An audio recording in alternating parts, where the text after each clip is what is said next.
Hmm, Kamal, kau nak buka puasa apa hari ni? Alang tu kerja aku dah masuk, so bolehlah nak makan yang mahal-mahal sikit. Apa yang kau borak ni? Tak habis-habis masakan ada orang.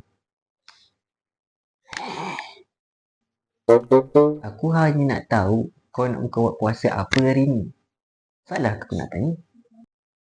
Kau pandai-pandai boleh fikir. Bukan apa. Kalau aku beli makanan yang kau tak suka, lepas tu dah membazir kat situ. Banyak bunyi lah kau ni. Tak kau nak beli apa? Ish, engkau ni Kamal. Belum puasa ni. Kalau kau marah-marah, boleh mengurangkan pahala puasa kau. Puasa bukanlah setakat menahan lapar dan dahaga, tapi bolehlah menjaga hati dan lisan. Aku tanya soalan simple je. Bukannya nak merompak barang kau.